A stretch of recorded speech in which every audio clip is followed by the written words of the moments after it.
Lekin bitta narsaga afsuslanaman. Vaqtliroq kelib o'qimaganimga afsuslanaman-da, o'ylanib, ozgina vaqtimni o'tkazib yuborganimga afsuslanaman. Buni noldan boshlab kurslarini bitirib, o'zini biznesini ochib, mijozlariga ega bo'lgan Dilrabo. Uncha ko'p o'ylanmasdan bitta ko'ylakni bir bemalol 2-3 soatda bichib tikib tashlayman-da. Oldin bir kunlab vaqtim ketardi. Men shunaqa deb o'ylaganman, hammadan zo'r o'qisam kerak, men bilaman-ku uncha deganman. Yo'q, adashganman ekan. Hurmatli jamiyatimiz erkaklari, agar ayolingiz sizni boshingizni ha deb achitishini xohlamasanglar, ularni hunarga beringlar. Eng yaxshisi Giguga olib kelinglar. Biz o'zimiz ularga hunar o'rgatamiz va ko'p uyga vazifalar beramiz. Sizni boshingizni achitishga vaqti ham bo'lmaydi. To'g'rimi? Bu loyihada Gigo akademiyasi o'quvchilarining yo'li, qiyinchiliklari va natijalarini ochib beramiz. Bu video sizga rivojlanish va harakat qilish uchun motivatsiya beradi. Oxirigacha ko'ring va fikringizni izohda yozib qoldiring. Hammasi Gigudan boshlanadi. Bugungi podkastimizning mehmoni bizlarni yana bitta qaldirg'ochimiz, Giguni noldan boshlab kurslarini bitirib, o'zini biznesini ochib, mijozlariga ega bo'lgan Dilrabo. Assalomu alaykum Dilrabo, xush kelibsiz. Assalomu alaykum, meni ismim Dilrabo. Hozirgi kunda o'zimni ateliyerim, o'zimni biznesim, o'zimni mijozlarimga egaman. Giguga noldan boshlangan 8 oylik kursini o'qib bitirganman. Dilrabo, o'sha kelgan paytingizni bitta eslaylik. Qanaqa kelgansiz? Oldin tikishni bilardingiz, to'g'rimi? Bilardim, lekin menda aniq o'lchamlar, aniqlik yo'q edi. Menda ba'zi joylarida taxminan tavakkal qilib uncha o'xshab qolsa, o'xshatib qilib qo'yardim-da. Aniq menda o'lchamlar yo'q edi. Shu yerga kelganimdan keyin menda aniqlik paydo bo'lgan. O'zimga nisbatan o'sha bichayotgan, tikayotgan narsalarimga nisbatan ham aniq ishonch hosil bo'lganda, hozir shunday ko'rib ham qaysi razmerga, qanaqangi o'lchamda olishni juda yaxshi bilaman. U paytda taxminan qilardim. Bunaqaroq kattaroq qilsammikin, kichikroq qilsam tusharmikin degan narsalar bo'lardi. Qarang, juda ham ko'p tikuvchilar o'ziga narsa tikib olishadi, mijozlarga tikishadi. Shunaqa aniqlik yo'q bo'lsa ham, andazani bilmasa ham, aniq texnikalarni bilmasa ham tikishadi. O'shanda ham mijozlarga tika olishadi, o'shanda ham xizmat ko'rsata olishadi, lekin bu katta energiyani olib qo'yadi. O'xshirmikin, o'xshamasmikin, voy men bunaqa bo'larmikin, bilmaymanmi, bilmayapmanmi, klient men bunaqa desachi, mijoz xohlamasachi, urush qilsachi, yo'qmasachi degan narsa katta energiyasini olib qo'yadi. Aniq texnikalarni bilish, andazani bilish, o'lcham olishni bilish, modellashtirish yo'llarini bilgandan keyin o'ziga bo'lgan ishonchi oshib, boyiga energiya, yomon energiya chiqmaganidan keyin ko'proq zakaz olib, daromadi ham oshadi. To'g'rimi? Shu gapimga qo'shilasiz? To'g'ri, men ko'p vaqt sarflardim. Bichish uchun juda ham ko'p vaqt sarflardim. O'ylanganim sababli menda vaqt ko'p ketib qolardi. Keyin men andaza bilan ishlamasdim. Taxminan qilganim uchun materialni o'ziga chizib, qirqib, shunaqa qilardim. Keyin Giguga kelganimdan keyin уже shu yerda aniq texnika bilan ishlab, andaza bilan ishlab odam o'rganib qoladi-da. Hozir umuman taxminiy ish qilgim kelmaydi. Unaqa materialga shunday bichib ketish xohlamayman. Oldin обязательно har bitta klient uchun andaza olaman, aniqlik bo'ladi. Ham ishimni unumi ham yetarli darajada tezlashdi-da. Tezlashib uncha ko'p o'ylanmasdan bitta ko'ylakni bir bemalol 2-3 soatda bichib tikib tashlayman-da. Oldin bir kunlab vaqtim ketardi, bir kun, 2 kun bitta ko'ylak uchun. Giguga kelishingizdan oldin qanaqa bo'lgan? Boshqa kurslar bor, boshqa nimalar bordir. O'zi o'qish istagi qayerdan paydo bo'lgan? Nima Giguni tanlagansiz? Keyin tanlaganingizdan keyin sizni kutuvlaringizni oqlab bera oldimi Gigu? Giguga kelishimda Instagramdan chiqqan menga, Instagramdan ko'rganman-da, Muqaddas opani shunaqangi reklamalari chiqqandek ko'rib qiziqib qolganman. Keyin kuzatishni boshlaganman. Ozgina kuzatganman-da, borib ko'rsamchi deganman, lekin qimmat bo'lsa-chi deb o'ylaganman-da. Keyin kelib mayli deganman, shu anaqa bilimlarim shunga arzisa kerak. Hech qachon qimmat narsa anaqa bo'lmaydi-da, sifatsiz yo yomon bo'lmaydi-da. Keyin kelib o'qiganman, уже o'qish davomini o'zida hali bitirmasimdan men shu sarflagan pulimni уже qoplab olganman. Zakazlarim ham ko'paygan. Keyin menga ayniqsa rubashka tikish bu juda ham bir umuman faqat chet elliklar biladigan narsadek tuyulardi-da. Menga juda ham qiyin narsa edi rubashka. Rubashkani hozir bemalol tikaman. Pirashkadek tikaman. Shu o'sha paytda menga juda ham qiyin narsa tuyulardi. Hatto вечерний ko'ylakdan ham rubashka men uchun juda ham qiyin narsa, og'riqli nuqtam edi-da menga u rubashka. Hozir Xudoga shukr hammasini aniqligim borligi uchun ham sizlarda bitta narsa bor. Bitta o'quvchiga har xil ustozlarda har bitta kursda ustozlar almashadi-da. Bitta ustoz bilan cheklanib qolmaysiz. Bitta ustozni berayotgan bilimi bilan cheklanib qolmaysiz-da. O'sha kurs davomida nechta ustoz almashsa, hammasidan undan ozgina, bundan ozgina ko'proq bilim olasiz-da. Shunisi ham yoqqan menga. Ham kachествolarini olasiz. Har bitta ustoz bizda nimaga kurslarda ustozlar almashilinadi. Birinchi kursda masalan 0 dan boshlab endi tikish o'rganayotganlarda alohida ustoz, ikkinchi kursda andazada alohida ustoz, keyin ba'ziviy kiyimlarda alohida ustoz bo'lgani bu har bir ustoz o'zini sohasida mutaxassis. Ya'ni 3-kurs ustozimiz birinchi 0 dan boshlab sir-sinoatlarni bilmasligi mumkin. Hamma o'zini mutaxassisida va qayta shu sohada bilim berurganidan keyin u shu sohada kuchli bo'lib ketaveradi. Va o'quvchilarimiz ham o'shanga yarasha kuchli bilim olishadi. Qarang, siz o'zi tikishni bilgan odam 0 dan kelib o'rganishga toqatingiz yetganmi, yuragingiz siqilib ketmaganmi, bilaman-ku buni degan narsa bo'lmaganmi sizda? Kelishdan oldin men uncha narsani bilaman, hammadan zo'r o'qisam kerak degan fikr bo'lgan menda. Lekin kelganimdan keyin bu yerdagi muhit, atmosfera, sheriklarim hamma bir-biridan o'tishga, hamma yangi ideyalar qilishga, ularni ko'rib, ulardan ham yaxshiroq ideya qilishga harakat qiladi-da odam. Men shunaqa deb o'ylaganman, hammadan zo'r o'qisam kerak, men bilaman-ku uncha deganman. Yo'q, adashganman ekan. Bu yerda kuchli qizlar keladi. Undan ham men sheriklarim qilayotgan ideyalar ko'rib, izlanishga ham majbur bo'lasiz-da. Ulardan ham yaxshiroq narsa izlanishga majbur bo'lasiz. Hamma bir-biridan o'tib, hamma zo'r narsa qilishga harakat qiladi. Shu taraflama xato qilganman. Lekin bitta narsaga afsuslanaman. Vaqtliroq kelib o'qimaganimga afsuslanaman-da, o'ylanib, ozgina vaqtimni o'tkazib o'rganimga afsuslanaman. Qarang, demak, ko'p aytaman shu gapni, to'g'ri ekan-da, biz faqatgina bilim emas, biz muhit beramiz. Giguda asosiy muhit shakllanadi. Kuchli qizlar, o'ziga ishongan qizlar, rivojlanaman degan qizlar keladi Giguga va tabiiyki, siz shunchaki bekorchilikdan bu yerga kelgan taqdiringizda ham u qizlarga qo'shilib, o'zingiz bilmagan holda rivojlanib qolasiz. Qiziqib ketib, rivojlanib. Chunki gruppada bilasizmi, bitta qaysidir sal tortmayotgan qiz bo'lsa ham, uni butun gruppa tortib oladi. Davay, qil, ke qarashvoramiz, buni qil deb podдержка kuchli-da bizda. Ham bir-biri bilan maslahatlashish ham mumkin-da, nimadirga bunaqa qilsammikin, bunaqa narsa yarasharmikin deb ayollarda ko'p muammo, shunaqa rang yarasharmikin, bunaqa ideya qilsam, men bunaqa fason qilsam yarasharmikin degan narsalar bo'ladi-yu. Shularda ham o'zingiz sohangizdagi odam bilan maslahatlashish bu umuman boshqa narsa. Chunki bir xil fikrlaydigan, bir xil tarafga qarab ketayotgan, bir xil maqsadga qarab ketayotgan qizlar yoningizda bo'lishi bu sizga rosa ham katta plusda. Sizni oyingiz, o'rtog'ingiz, boshqa sohada bo'lgan odam sizni dardingizni tushunmasligi mumkin-da. Dard topgan pulingizga material olayotganingizni sizni jinnidek qarashi mumkin. Lekin bu yerdagi qizlar hammasi shu, och qolsa ham material oladi, telefoni oddiy bo'lsa ham tikuv mashinasi oladi. Qiziqishlari boshqa qizlarga nisbatan baribir Giguni qizlarida farqli. Baribir o'y fikrlar. Keyin men bezatishlarni xohlardim. Instagramlarda o'sha chiroyli munchoqlar tikkanlarni ko'rardim-da. Menga u narsalar umuman boshqa, nimadir boshqa sohada begonadek tuyulardi, lekin qilish xohlardim-da.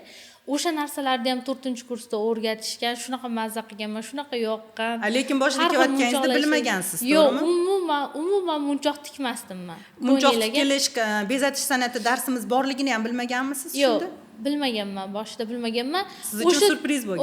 O'sha bezatishni men juda ham kutganman. 4-kursda o'tiladi deyshgan. Men o'sha bezatish darsini juda ham uzoq intizorlik bilan kutganman, qiziqib kutganman-da. Va qachon boshlanar ekan, nimalar tikamiz ekan, qanaqa gullar tikar ekanmiz. O'ylaganimdan ham ko'proq anaqalar narsalar o'rgatishgan, sumkalargacha o'rgatishgan-da to'qishni.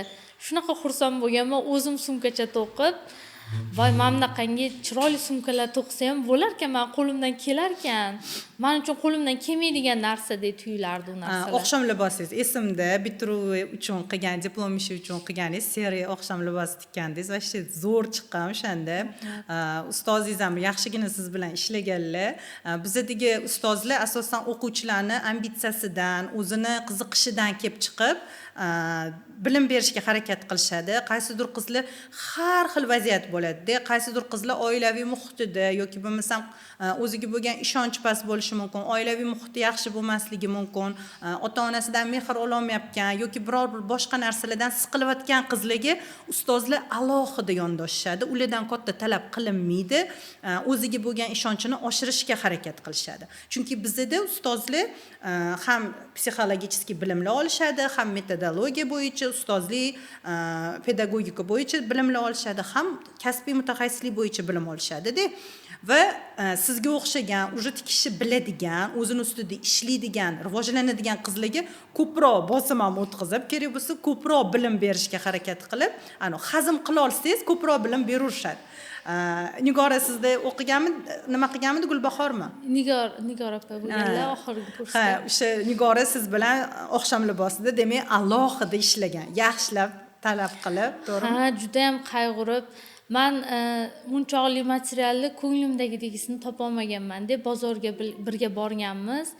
Alohida shug'ullanishadi komanda bilan, bozorga ham vaqtlarni ajratib borishadi. Har bitta qizga qaysi fasonida, qaysidan qilmoqchi edik deb turib, o'shanga qarab materiallarni tanlashib olishadi. Borib, men topa olmaganman. Bir marta bozorga borganimda topa olmaganman. Narigi qatorlarda ham qarang, mana bu do'konlarda ham qarang, mana bunaqalari bo'ladi, bunaqalari, jon kuydirib qilishgan. O'shaning uchun ham bilmadim, mehrim tushib qolgan, juda ham yaxshi ko'raman Nigor opani. Faqat ustozman, mana bunaqa qilinglar deb topshiriq berib aniq qilmaganlar hech qachon. Har doim bo'ldi, aniq qilasiz, qila olaymikin, men fason yo'qotdi desam, ha qilasiz. Siz boshlovning, men yordam berib yuboraman, unchun tushunmagan joyingizga deb. Ustozlarimiz pajashgan. Oxirigacha turadilar. Nima bo'ldi? Qizlar bittami qaytib qoldi. Kimmi nima savol bo'lsa so'rasin deb o'sha gruppalarga ham yozib, gruppa ochib qo'yishadi. Aytinglar, muammolaring bo'lsa aytinglar, aniq qilaman, men atvet yozaman deb qo'yadilar-da. Qarang, Dilrabo, hozir modellashtirish bo'yicha ham alohida darslarimiz bor. Ba'zi qizlarimiz o'sha modellashtirish darsiga kelishmaydi.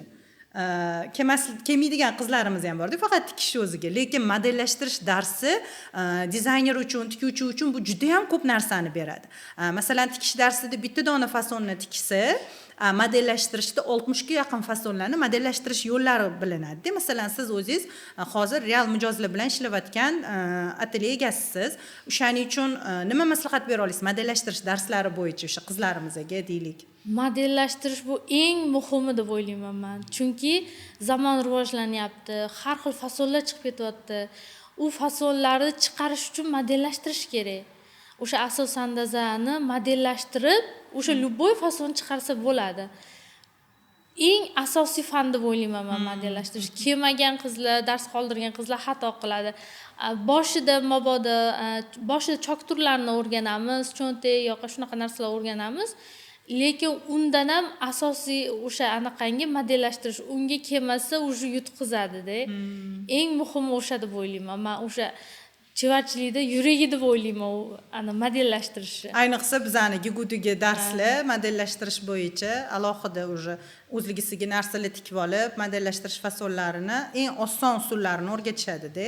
Modellashtirishni o'rganmasa oddiy fasonda qolib ketadi-da. Ertadan keyin boshqa fasonlar chiqib ketsa ham qanaqa qilaman ekan deb o'ylanib o'tiradi. Modellashtirishni o'rgansagina o'sha fason chiqarib oladi-da. Giguda o'qiyotgan payti shu fursatdan foydalanib olish kerak dedi. Ha, albatta, bu yerda nafaqat modellashtirish, moda stillari ham menga juda yoqqan.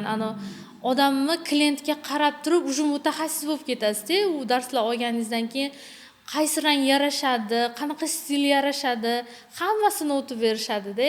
Yana ham fikrlashingiz oshadi. Meni tikuvchilik qilganim bilan unaqa bilimlarim yo'q edi. Hozirda qarab, rasmingizni tashlang nimaga kelisha olmasa, rasmiga qarab turib, sizga bu ranglar yarashmaydi, sizga bu ranglar yarashadi, keyin mana bunaqa fason bo'lmaydi, sizga bunaqa yarashadi deyman.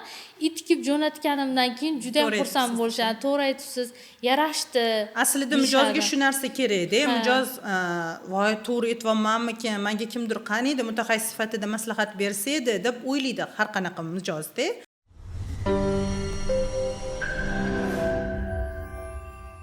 Ustoz bo'lish umuman boshqa narsa ekan, lekin o'sha o'zimga ishonchim ortgani sababli oldim shogirdni ham. O'zim ha bo'ldi, men aniq texnikasini bilaman, o'rgata olmayman deganim uchun oldim. Oldin unaqa emas edi. Oldin aniq texnika bilmaganim uchun o'zim taxminan ish qilganim uchun unga ham taxminan o'rgatamanmi deb o'ylardim-da. Hozir menda aniq metodika, aniq narsalar bor.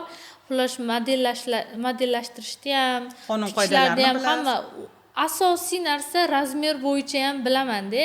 Qaysi razmerga necha santimetr olish kerak, mayda-chuyda ikir-chikirigacha o'rgatishgan. Bu bilimlar bilan bemalol xohlagan anaqamga o'zimni mahsulotimni razmer bo'yicha chiqarib kattaroq biznes qilib yuborsam ham bo'ladi-da. Shuni shu darajada ko'p bilim berishgan. Juda ham xursandman, men juda ham minnatdorman ustozlardan ayniqsa. Rahmat. Qivarsam bo'ladi demak, qivara olasiz hozir ham. Homiladorlik, farzandli bo'lish bu bahona emas, bu sizni albatta qaysidir paytda stopni bosishi, pauzaga bosib, o'zimizni mehrimizni, muhabbatimizni bolaga to'yintirsak yaxshi. Qachonki masalan kun bo'yi ona bola bilan bo'lishi mumkin, lekin o'zini o'y xayollarida, siqilishlarida yoki qayerdadir bolangiz yonida bo'lganingiz bilan bolangizdan alohida dunyoda kimdirdan jahlingiz chiqib, eringizdan jahlingiz chiqib yashashingiz mumkin. Lekin siz kun bo'yi ishda bo'lishingiz mumkin. Lekin bolangizga kuningizda 2 soatingizni yaxshilab ajratib, bilan aloqani to'g'ri qilib, unga vaqtingizni, e'tiboringizni ajratib, alohida u uchun nafas olib bersangiz, u uchun vaqt ajratib bersangiz, kun bo'yi yonida bo'lishingizdan ham ko'ra ko'proq mehr bilan to'yintira olasiz. Aytaman, ko'pchilik ayol kishilar kun bo'yi yonida bo'ladi, lekin qaysidir ishlab keladigan ayollar 2 soatgina bolasi bilan bo'lib, mehr bilan to'yintirib, boyga ayoldan ham ko'proq mehr bera oladi. O'shaning uchun bola bilan bo'lish bu bahona emas. U yog'iga inshaalloh 2 ta bolangiz bilan ham bu biznesingizni tashlab qo'ymaysiz va yana ham rivojlantirishingizga men sizga ishonaman. Tekshirib turaman endi, qarab turaman. Nazoratim ostida siz video. Xudo xolisa rivojlanishingizga va uyingizda yana ham sizga podдержка berib, yana ham yordam berib, bu biznesingizni gullab yashnashiga ishonaman. Lekin to'g'ri aytyapsiz, ozgina muddat 1 oymi, 2 oymi uyda hech narsa ish qilmasdan o'tirganman-da, xo'jayinim ishlashga ruxsat berishmagan. O'tirganman, nima qilishingizni bilmaysiz. Kun o'tadi, nima ovqat qilsam ekan deysiz. Keyin eringiz ishdan kelsa, eringiz bilan muammolarda aniq qilib g'ijillashishni boshlaysiz. Bolangiz bilan o'ralashasiz. Xullas, недовольный yurasiz. Asabiylashib, stress ko'payib ketadi. Agar o'zingiz nimadir ish bilan mashg'ul bo'lsangiz, u umuman boshqacha hayotda. Eringizga ham kulib qaraysiz. Shu, uni ham boshini uncha narsalar bilan aniq qilib og'ritib, bir dunyo muammo qilib, bo'lar bo'lmas gaplar gapirib, aniq qilib o'tirmaysiz-da. Ham atrofingizdagi insonlar ham o'qimishli, o'sha bilimi bor ayolga nisbatan boshqacha muomala qilishadi. Rivojlangan ayol bo'ladi chunki u uyda o'tirgan hech narsa bilan anaqa qilmaydiganga faqat gap eshitadi. To'g'risi, men qarindoshlarim ham bor, qaynisidan gap eshitadi, qaynisinisidan shunaqa narsalar bilan o'ralashib yuradi-da. Agar u bitta hunar egallasa yoki kasb qilsa, u o'sha bilan ovora bo'ladi, uydagi oilaviy muhitni ham shunga ko'nikadi. Chunki biz o'zimiz ham shu paytdan o'tganmiz-da. O'tganman-da, men ham o'zim o'tganman. Nima qilishni bilmaysiz-da uyda. Hurmatli jamiyatimiz erkaklari, agar ayolingiz sizni boshingizni ha deb achitishini xohlamasanglar, ularni hunarga beringlar. Eng yaxshisi Giguga olib kelinglar. Biz o'zimiz ularga hunar o'rgatamiz va ko'p uyga vazifalar beramiz. O'zini ustida ishlab, faqat rivojlanish bilan ovora bo'ladi va sizga faqatgina kulib qaraydi. Bolalaringizga ham yaxshigina mehr beradi, chunki ishrasi ham ko'p bo'ladi. Sizni boshingizni achitishga vaqti ham bo'lmaydi. To'g'rimi? To'g'ri. Shu lifehackga bemalol etsak bo'ladi, demak. Kattakon rahmat Dilrabo, xudo xolisa bu intervyuimizni qaysidir qizlarimiz uchun, sizga o'xshagan o'zbek oilasini kelini uchun ko'rib, o'ziga motivatsiya olsa, sizni yo'lingizdan yurmoqchi bo'lib, sizdan motivatsiya olib, kuch olsa, ajab emas, siz orqali ular ham rivojlanib ketsa.